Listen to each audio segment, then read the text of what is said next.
안녕하세요. 로이어킹 김정철 변호사입니다. 오늘 또 뉴스가 나왔는데, 이게 이제 민주당에서 대통령이 되면 형사재판을 중지한다는 형사소송법 개정을 하겠다. 이러면서 이제 법안을 내겠다는 거 아니겠습니까? 그래서 그거를 진행하겠다는 것이 얼마나 심각한 문제인지에 대해서 얘기를 꼭 해야 될 것 같습니다.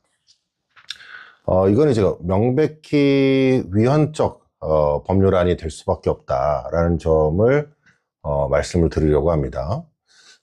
왜냐하면 우리가 이제 헌법의 11조에서는 평등권을 규정하고 있지 않습니까? 모든 국민은 법 앞에 평등하다 이렇게 이제 되어 있기 때문에 어떤 특정 공직자에 대한 과도한 면책 이런 것들을 부여하는 법률을 만드는 것은 헌법상의 평등권을 침해하는 문제가 될 수 있다라는 것이고요. 그리고 헌법 84조에 불소추특권이 규정되어 있지 않습니까?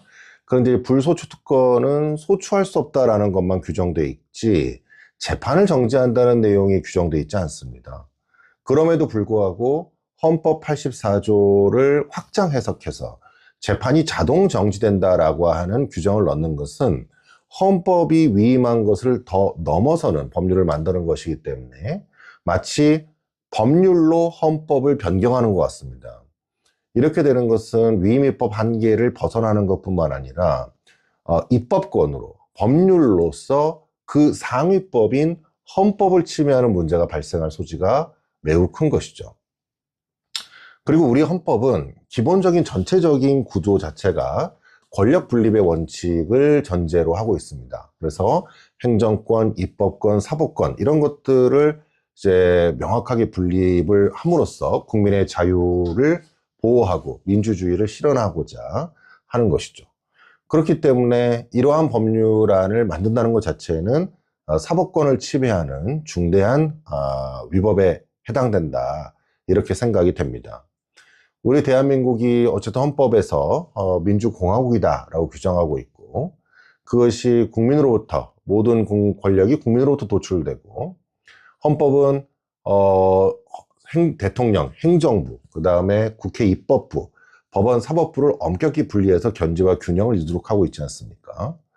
그렇기 때문에 사법권의 고유 권한, 사법의 재판을 진행할지 말지에 대한 부분을 입법자가 법률로서 그 내용을 바꾸는 것, 이것은 사법부의 재판권 행사를 제한하거나 중단하는 것이 되기 때문에 결국은 입법적 권력이 이 사법적 독립을 침해하는 문제로서 권력 분립의 본질을 훼손하는 문제가 발생하게 된다라는 것이 명백해진다는 것이죠.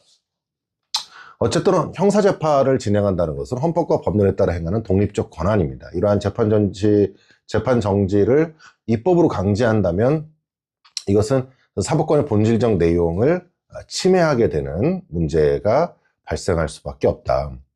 어쨌든 우리는 사법권의 독립이라고 하는 것이 권력 분립의 핵심입니다. 그런데 지금 자꾸 이러한 시도를 하는 것 자체는 입법권을 통해서 사법권을 모두 장악하겠다라고 하는 내용에 해당되기 때문에 위헌 소지가 매우 높다라는 것이고 아마 헌법재판소로 가게 되면 위헌법률 심판에 의해서 결국은 그 법률의 효력이 상실될 가능성이 저는 매우 높다라고 판단됩니다.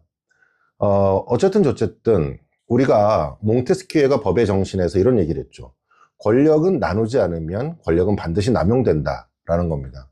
우리 지금 현재 이재명 전 대표가 본인이 파기 환송을 통해서 유죄가 거의 확정된 상태임에도 불구하고 대통령의 선거에 출마를 강행하기 위해서 그리고 대통령이 되고 나서는 자신이 입법과 행정권을 갖게 되지 않습니까? 이미 국회 180석을 완전히 장악하고 민주당 내에 지금 당내 민주주의라고 하는 건 존재하지 않는다는 것을 모든 국민들이 다 알고 있지 않습니까? 그런 상태에서 입법권과 행정권을 쥐고 있는 상태에서 그것을 통해서 이제 사법권까지 장악하겠다라는 어떤 본인의 의도를 표출한 것으로 보여지기 때문에 설사 나중에 대통령이 된다 하더라도 지금 굉장히 위험한 상황이다. 저는 이렇게 단언하고 싶습니다.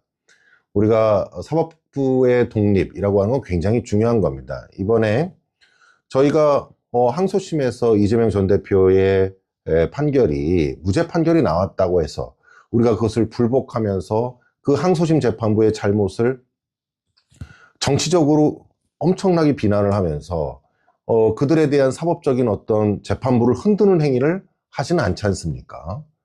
그럼에도 불구하고 또 반대로 이제 자신들이 무죄를 받을 때에는 그렇게 재판부를 존중한다고 얘기를 하다가 대법원의 전원합의체로 그런 판결을 받게 되니까 이제는 뭐 이것이 자신들에 대한 정치에 개입을 하니 선거에 개입을 하는 것이냐는 등 뭐 심지어는 뭐 사법 내란이라는 등 이런 용어를 사용하면서 결국 사법부의 독립을 침해하려고 하는 시도를 지금 하고 있습니다. 본인에게 마음에 들지 않더라도 그거에 대한 법적 판단을 존중하는 것이 향후 대통령이 되고자 하는 사람이라면 당연히 가져야 될 마음이고 자세가 아닌가 저는 그렇게 생각을 하고요. 그럼에도 불구하고 계속 이러한 시도를 하는 것은 향후에도 정권을 잡게 되었을 때 얼마나 무서운 일이 벌어질 것인가에 대해서 예측할 수 있는 하나의 모습이다라고 생각이 됩니다. 이번에 전원합의체 판례의 판결문을 제가 쭉 읽어봤는데요. 판사들의 판결의 내용은 기존에 있었던 우리가 공직선거법 위반의 문제, 허위사실 공표죄에 대한 일반적인 판례의 흐름과 거의 일치합니다. 다수 의견은요. 그런데 소수 의견을 보니까 뭐 무슨 햇볕 얘기까지 나오면서 옛날에 나그네와 햇볕 이런 얘기 있지 않습니까? 그래서 뭐 강제로 베낄 수는 없고 햇볕과 이것을 따뜻함을 오래 비춰줘야 저절로 옷을 벗는다 뭐 이런 취지의 내용까지 써가면서 마치 그 자신들의 판단이 다수 의견의 판단에 배치되는 부분과 관련돼서 자신들의 정당성을 피력하는 모습을 보였는데 그것이 어떤 정치적인 의도를 가지고 했는지 안 했는지를 떠나서요. 판결의 내용으로서는 부적절하다라는 생각이 들었습니다. 그러니까 대법원의 구성이라고 하는 것이 뭐 진보적인 구성이니 보수적 구성이니 그렇다 하더라도 기본적으로 판사들은 기본적인 법리와 지금 오랜 기간 동안 형성되어 온 자신들의 리걸 마인드를 통해서 법률에 대한 판단을 해왔습니다. 헌법재판관인 정영식 재판관도 마찬가지 아니겠습니까? 보수가 지명한 재판관이라 하더라도 윤석열 전 대통령에 대한 탄핵을 찬성하고 그에 대한 판단을 공정하게 내리는 것, 이것이 바로 사법부가 가지고 있는 독립성에서 비롯된 것입니다. 그런데 지금 민주당에서 얘기하는 것은 사법부가 독립적으로 활동할 수 없도록 하는 것을 전제로 해서 얘기하고 있기 때문에 이것은 대한민국의 권력 분립의 원칙을 정면으로 위배하면서 국민의 자유와 민주주의의 근간을 흔들게 되는 본질적 문제가 발생할 수 있을 것이다.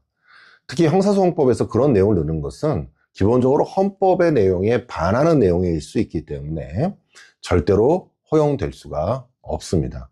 이런 시도를 한다는 것 자체가 벌써 어떤 입법, 행정, 사법 세 가지 권력을 모두 자신들이 가질 수 있다라고 하는 어떤 확신에 의해서 이루어지는 행위라고 보여지고 이것은 결국 우리 모든 국민들에게 큰 피해로 다가올 것이다 라는 것을 알 수 있습니다. 일단 오늘 그 법안과 관련돼서 기초적인 내용을 좀 설명드렸고요. 다시 한번 정리를 하면 헌법상의 재판권 독립에 위배될 수 있고 권력 분립의 원칙, 그 다음에 헌법상의 평등의 원칙, 이것들을 모두 위배할 수 있습니다. 그리고 입법의 한계, 헌법의 우위와 기능분화 원리를 침해하게 되어서 하위 법령이 상위 헌법을 침해하는 문제가 발생하기 때문에 이러한 입법은 도저히 받아들일 수가 없게 된다라는 것입니다. 이런 식으로 하게 됐을 때 대통령이 되기만 하면 만능 모든 것을 갖게 되고 모든 사법적 판단으로부터 벗어날 수 있다라고 하는 아주 과거의 왕정시대와 같은 그런 것으로 회귀하는 것이기 때문에 이 부분에 대해서는 우리 모든 국민들이 명백히 비판을 할 수 있어야 되고 모든 언론들도 비판하고 더 이상 그러한 주장들을 할 수 없도록 규탄해야 된다라고 생각이 됩니다. 자, 이상 로이어킹 김정철 변호사였습니다. 안녕하세요. 로이어킹 김정철 변호사입니다.